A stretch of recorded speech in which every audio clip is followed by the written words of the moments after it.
The 1994 FIFA World Cup is the story of two incredible players.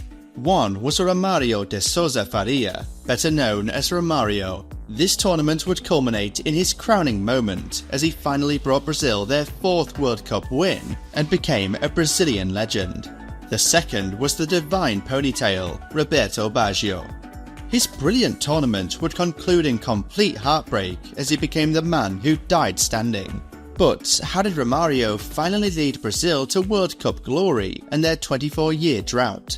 Why did this tournament overshadow the rest of Baggio's career? This is the story of the 1994 World Cup. This was the 15th edition of the World Cup. The USA was selected as the host despite football not being one of the major sports there. Despite this, the tournament would break numerous financial and attendance records. Brazil went into this tournament with a different approach than usual. Carlos Pereira had been appointed their coach in 1991. He had watched Brazil play flamboyant attacking football, but failed to win since 1970. He adapted and made this Brazil team more structured and workmanlike. He fielded a 4-4-2 formation. He allowed the fullbacks to attack, but ensured two central midfielders protected the defence. Mauro Silva filled in any gaps during attacks, and Captain Dunga did the tough tackling. Their attack relied on the combination of Bebeto and Romario. However, he did not plan on using Romario. He had dropped the enigmatic Romario in 1992 for disciplinary reasons. He was notorious for his love for partying, women, and awful timekeeping. He would later say, "This is the time I usually get home to sleep when asked to train at 8:30 AM. But Brazil had made a disastrous start to their qualifying campaign. They drew against Ecuador and then lost their first ever qualifying match against Bolivia.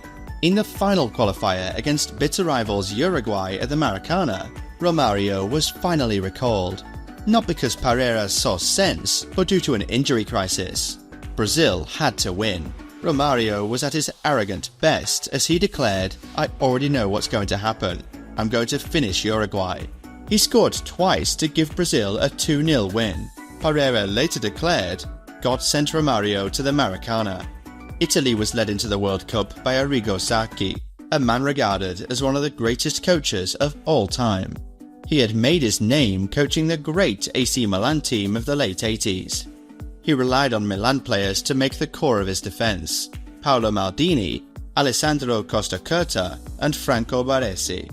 In attack, he built the team around 1993 World Player of the Year, Roberto Baggio. Before moving on to the main tournament, I would appreciate any likes, shares and subs. My next video will be on the 1998 edition. At the time of writing, the channel is 30 subscribers from monetization. I am eternally grateful for the support. Thank you. Brazil was drawn in Group B with Sweden, Russia and Cameroon. They began their campaign against Russia.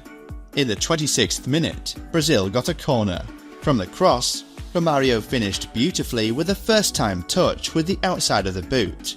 In the 52nd minute, Romario won a penalty that 𝐟𝐸_Sousa converted to seal a 2-0 win. Brazil followed this up with a comfortable win over Cameroon.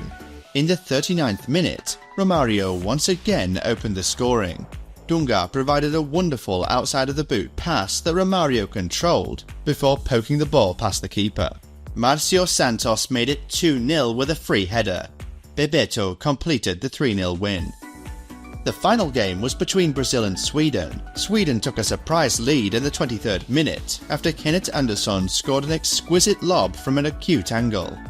Romario once again scored for Brazil in the 47th minute. He dribbled past a couple of defenders before toe-poking into the bottom corner. The game ended 1-1 and both teams qualified. Italy was in Group E with Mexico, Ireland and Norway. This group ended as the tightest group in World Cup history. Italy opened against Ireland. Incredibly, Ireland shocked the Italians with a 1-0 win. Ray Houghton scored a lovely chip goal after 11 minutes. Unfortunately, the match was tainted by the World Cup massacre, or Loughin Island massacre. During the game, a crowded Catholic Northern Ireland pub was attacked by the Ulster Volunteer Force. 6 civilians were killed and 5 left wounded. The game against Norway was a tight and cagey affair. Baggio made the difference. not Roberto Baggio, but Dino Baggio. In the 69th minute, he scored a powerful header to give Italy a 1-0 win. Italy played Mexico in their final game. Substitute Daniele Massaro gave Italy the lead in the 48th minute after a fantastic first touch with the chest before volleying into the bottom corner. Italy did not hold on, and Marcelino Bernal equalised in the 58th minute. The game finished 1-1. Incredibly, all 4 teams finished with 4 points. This is the only time this has happened in World Cup history. They also all finished with a goal difference of 0. Mexico finished top with 3 goals. Ireland finished second with 2 goals, because they beat Italy, who also finished with 2 goals. Italy qualified in 3rd place as one of the top 4 best 3rd place teams. Before moving on to the knockout stage, I must describe 2 other incidents. In Group A, Colombia were favoured to progress after impressing in South American qualifying. Unfortunately, they ended bottom. Andres Escobar scored an own goal against the USA on the 22nd of June. On the 2nd of July, he was dead. He had been murdered back home in Colombia. Reports suggested the assailant shouted "goal" or "thanks for the own goal" as he shot him. Humberto Munoz, a cartel bodyguard, was sentenced to 43 years in jail. He was free in 2005. In Group D, Argentina started strongly, winning both their first 2 games. Maradona was leading the way, but after their second game against Nigeria, a nurse escorted him off the field by the hand in a bizarrely public spectacle. Maradona tested positive for ephedrine and was thrown out of the tournament. He was suspended from football for 15 months. In the second round, Brazil faced the hosts USA. Brazil started the game well and controlled the game from the start. However, just before half-time, Leonardo threw a vicious elbow on Tab Ramos, breaking his jaw. He was sent off and then banned for the rest of the tournament. Bizarrely, 𝐬𝐮𝐞𝐭, whilst commentating for ITV, refused to blame him. 𝐾𝐿 remarked, "I didn't think he had done that much wrong. He was being held. He was being fouled first. I mean, it's," Alan Parry retorted, "an elbow." 𝐾𝐿 replied, "Yeah, but he's being held." Despite being down to 10 men, Brazil sealed a 1-0 win in the 72nd minute. Romario played a lovely through ball to Bebeto, who passed the ball into the far corner. Italy played Nigeria in the second round. Nigeria started the game well and took the lead after 25 minutes. Emmanuel Amunike shot from close range after Italy failed to clear a corner. In the second half, Italy dominated possession but struggled to break through. In the 75th minute, Gianfranco Zola was given a straight red card for violent conduct. Zola folded his arms and fell to his knees in shock and disappointment. Replay showed there was very little to no contact. The Guardian newspaper ranked this 9th in their top 10 worst red card decisions list. It was in the 88th minute when Italy finally equalised. Roberto Baggio got the ball just inside the box and slotted the ball into the bottom corner. In the 102nd minute, Italy were awarded a penalty. Baggio stepped up and fired it in off the post. Italy won 2-1. Baggio had finally arrived. In the quarter-finals, Brazil faced the Netherlands in one of the games of the tournament. Although the first half ended goalless, both teams had their chances. It was in the second half when the game exploded. In the 53rd minute, Bebeto ran down the left wing and put in a cross for Romario. He shot with a soft touch, guiding the ball into the corner. Bebeto almost doubled the lead a couple of minutes later, but hit the post. He finally got a deserved goal in the 63rd minute. He dribbled through on goal and went around Dutch keeper 𝐿𝐻𝐵𝐿 and scored in an empty goal.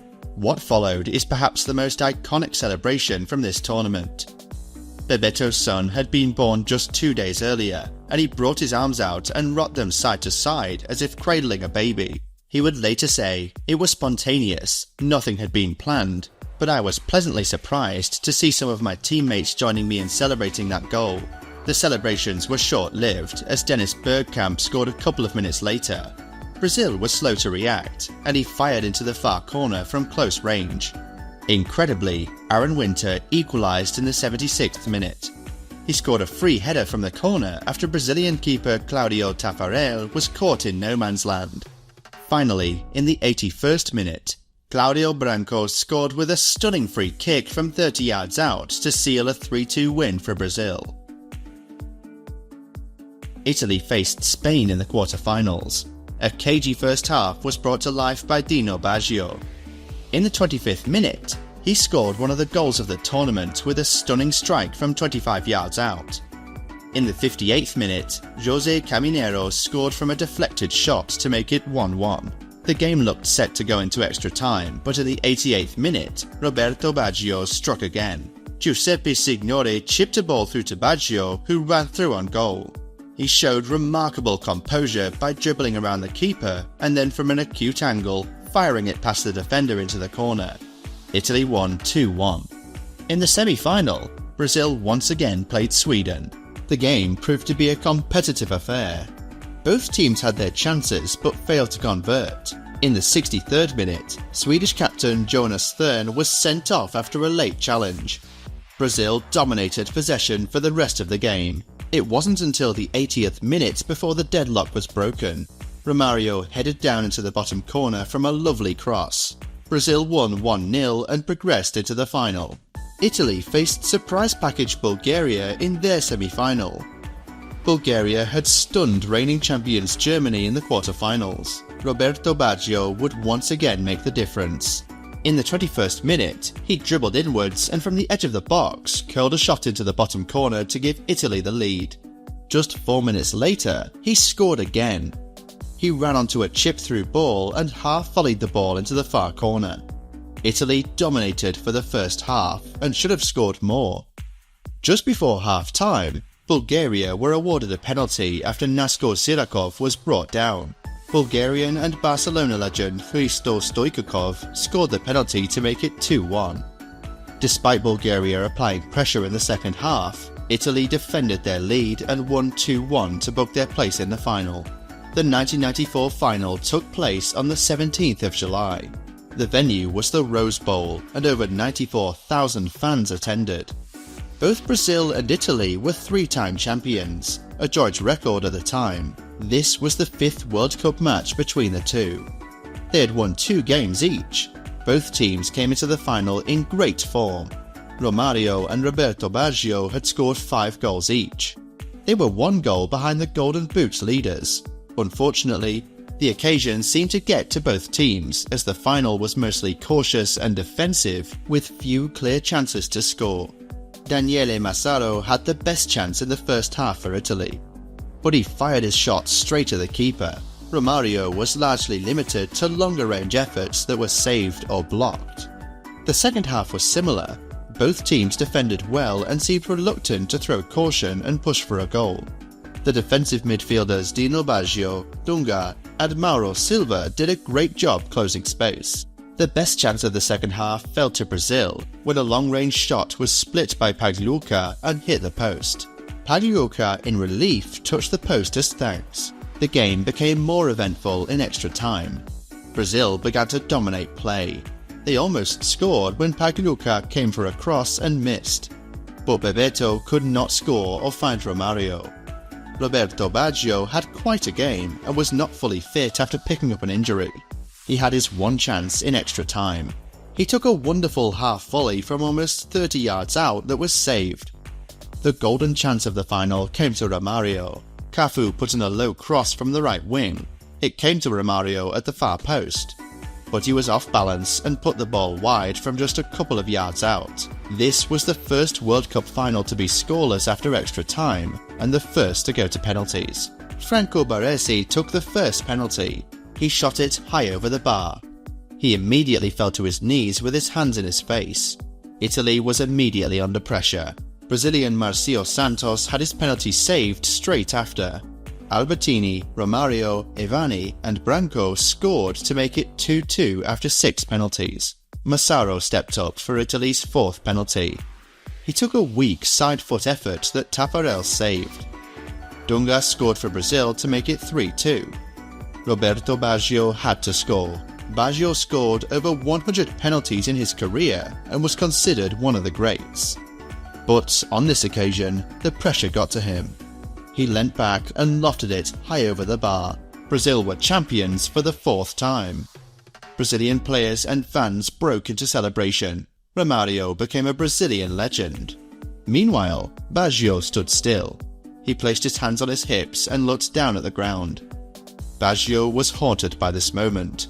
When I went up to the spot, I was pretty lucid. He later recalled in his autobiography, "A goal in the sky." I knew Taffarel always dived, so I decided to shoot for the middle, about halfway up, so he couldn't get it with his feet. Unfortunately, and I don't know how, the ball went up 3 meters and flew over the crossbar. I felt myself dying inside, Baggio said of the immediate aftermath. "It affected me for years. I still dream about it, and if I could erase a moment from my career, it would be that one." Notable stats from the tournament include almost 3.6 million fans attended the matches, an average of 69,000 per match. 141 goals were scored in 52 games, an average of 2.71 per match. Sweden top scored with 15 goals. Brazil scored 11 but only conceded 3. 𝐵𝐸𝐿 and 𝐬𝐮𝐬𝐫𝐿 were top scorers with 6 goals. Romario won the Golden Ball. That was the story of the 1994 World Cup. My next video will be on the 1998 edition, so if you want to learn more, please hit that subscribe and notification bell. Thanks for watching.